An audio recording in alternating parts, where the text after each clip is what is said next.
Hi everybody, it's Zelda NRJ3. I've been tagged by a few people on the 10 non-yarny things about me. I made a list because my mind is shot right now. I've been having flare-ups and I just got an injection. So I'm going to try and do this.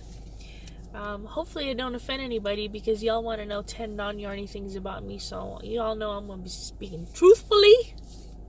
What am I wearing? My Mowgli Fortune Shawlette Mowgli tutorial Malabrigo. I love it. And put my eyes on. Ouch. Let me see. I numbered them. Number 1. My name is Zelda. Zelda, like the game, but not after the game. I was not named after the game. My name is Zelda. I was born like almost 20 years before that game came out.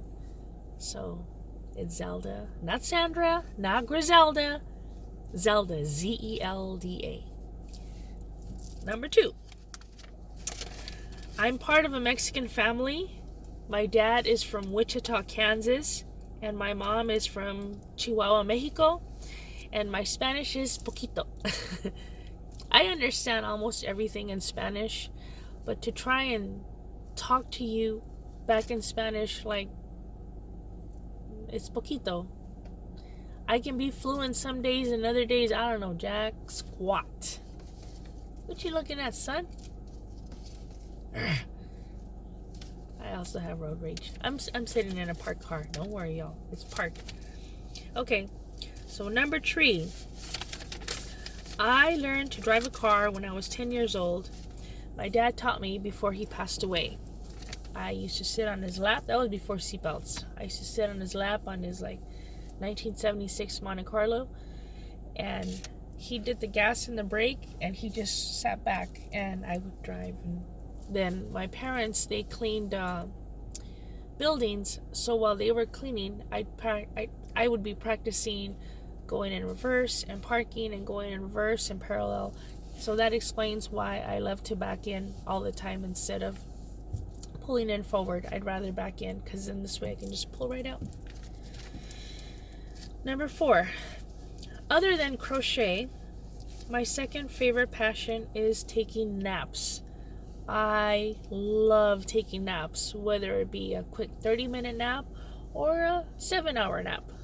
To some people, it might be a full night's sleep, but to me, that's a nap.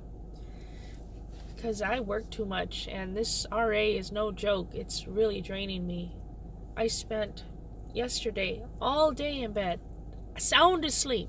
I mean, having vivid, clear dreams where I thought I really won the lotto at the Best Buy.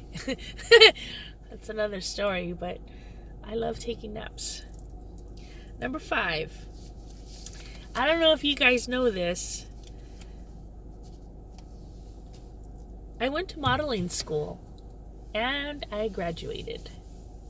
And I performed and I think I won the performance where you dress up for the most eccentric, because I had to dress up as crazy as I wanted to be, and my friend put saran wrap all around me and glue in my hair and silver eyeshadow on my lips. It was great. It was awesome. I had a skirt and then he put saran wrap. So I went to modeling school and I graduated. Because of that, I worked at the Jerry Lewis Telethon for 3 years. I used to answer phones. And I was on TV every year. I would sit up front, and then when people would call in, they'd be like, "Are you on the TV?" And I'd say, "Yes, I'm on the LA channel." And they'd say, "Let me see. Put an M for my name. My name's Michael." So I'd get my marker and put an M and be like, "Right here." And they'd be like, "I see you, I see you, I see you." So every year I did the telethon for Jerry Lewis. And because of that, I got to meet the lady from The Facts of Life, the lady with the orange hair, the beehive. I don't know her name. I met Tom Hatton. He used to draw Popeye. And he drew me a picture of Popeye and then he put his name on it. I never met Jerry Lewis. He was always at different locations. But it was so much fun. It was hectic. I mean, the phones never stopped ringing. there were so many phones ringing. You had to keep your hand. It was the old school with the button, like button 1, 2, 3, 4. And you had to keep your hand on the phone. So when it vibrated, you knew it was yours and you'd answer. It was awesome. Let me see. Where did I leave off? Number 6. Not sure if you guys knew this one. I worked the door at a famous club for 3.5 years. It's called Club 360 in Hollywood. And very, very similar to Studio 54. If you guys have ever seen like old videos and stuff about Studio 54, there's a line and all these people and famous stars are coming in and you got to bring them in through the back. That was my job. It was on the 18th floor. It was in Hollywood. It's not there anymore. But I mean, Madonna's brother, Janet Jackson, Grace Jones, Edward James Olmos, Robert Downey Jr., Pee Wee Herman. I think Farrah Fawcett went a few times. Alice Cooper, Alexis Arquette, R.I.P. Aaliyah, I believe she went. I mean, this was back in the day, and there were stars. Some people, I didn't even know who they were, and they were like, girl, do you know this so-and-so? I was like, I don't know. The tips were great. I did get paid by the hour, but the tips were also great too. So that was awesome. I loved working there.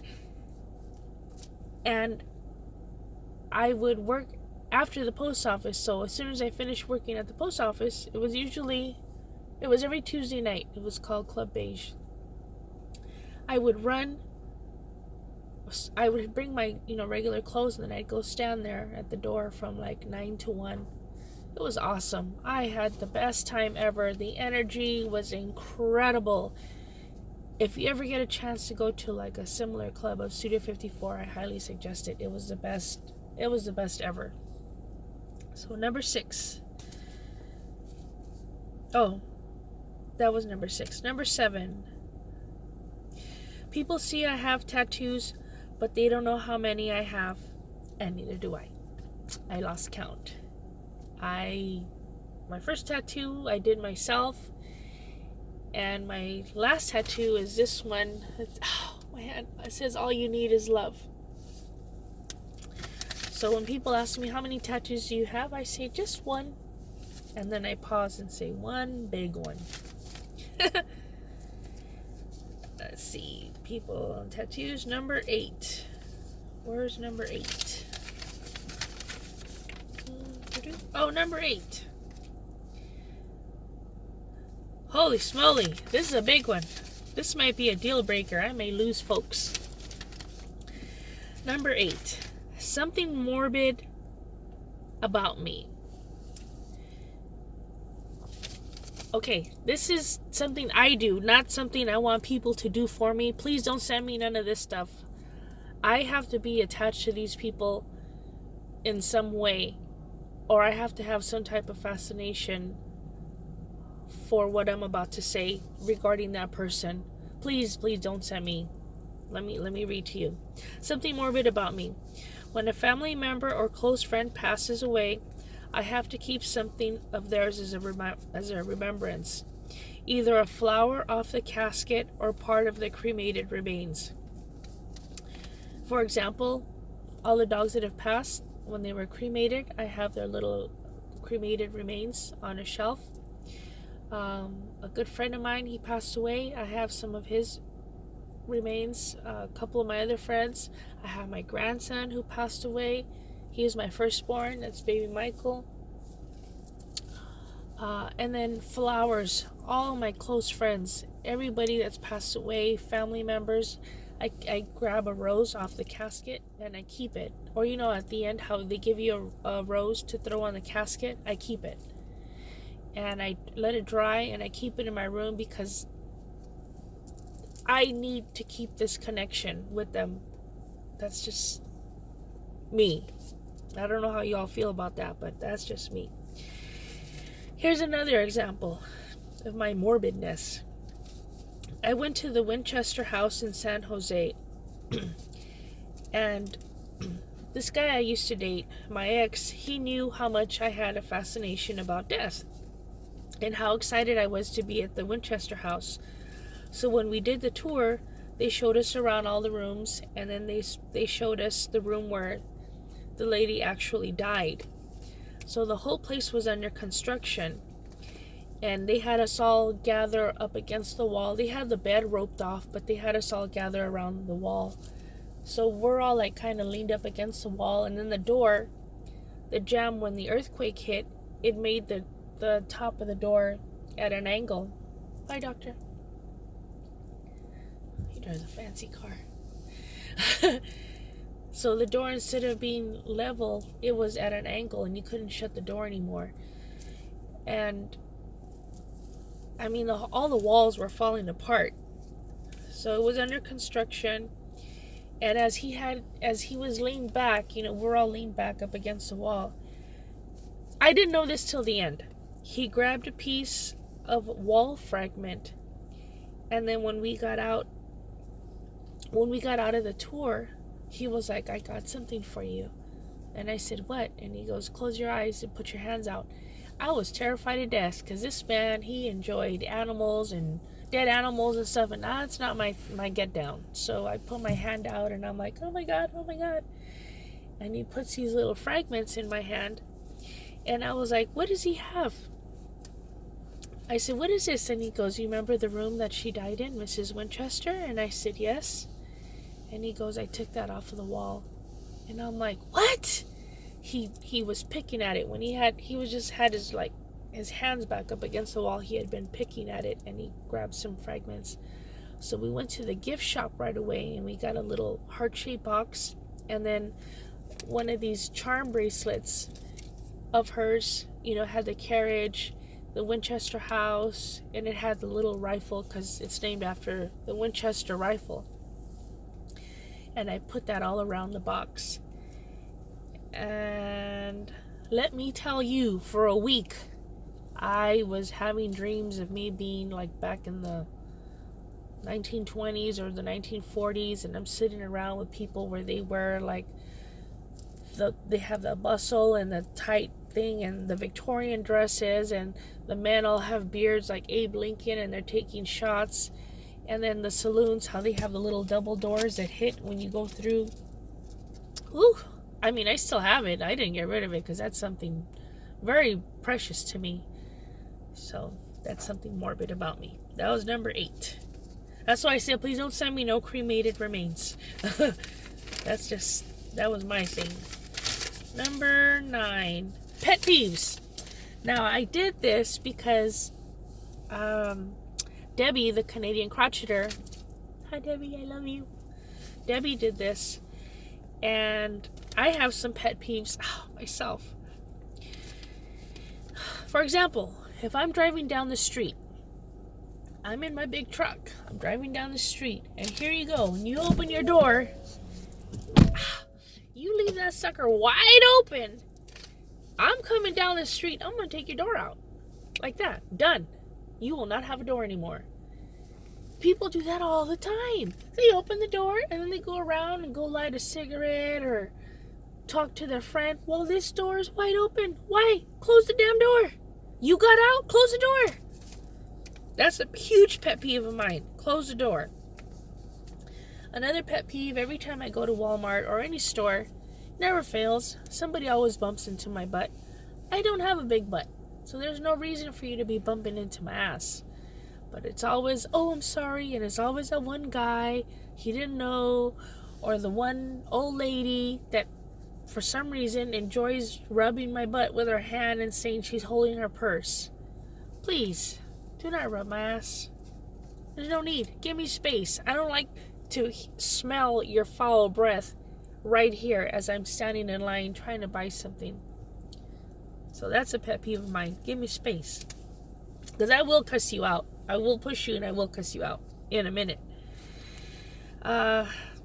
Another sort of a pet peeve of mine. People assuming how much I know.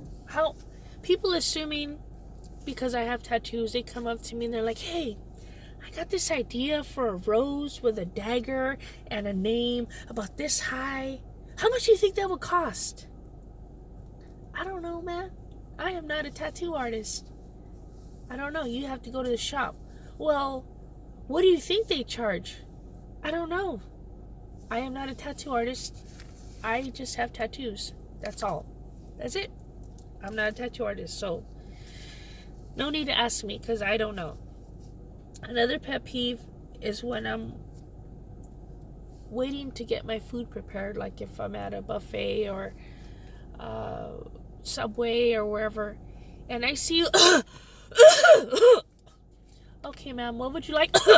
Your nose is running, and you're like, okay, let me cut that up for you, and you're like, fuck are you doing? You're using your booger hand to cut my food. Are you crazy? What the hell? I don't enjoy that. Cover your mouth, wash your hands. My last one is a big one. Tailgaters. I do not like tailgaters. When I see my rearview mirror and I see you getting closer and I'm looking, I can't see your headlights. If I can't see your headlights, you're too damn close. If I'm on the freeway, I don't drive slow.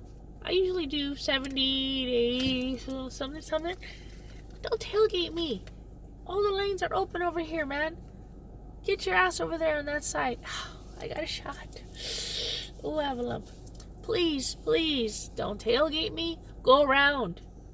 I will immediately slow down. Okay. What number is that? Number pet peeves. Okay, number 10. If you're still with me, if there's any children involved, I'm going to try and do a little haiku poetry here and see if y'all can get it. Please warn the children. This is just me, y'all. You already know. I've been doing YouTube 12, 13 years now. You don't get any better than this. So, if y'all watch the Ellen show, Ellen DeGeneres, she has a show in the afternoon. She had Sandra Bullock out on one of her little quizzes. I think it was like ask me 10 questions or something, or ask me 5 questions.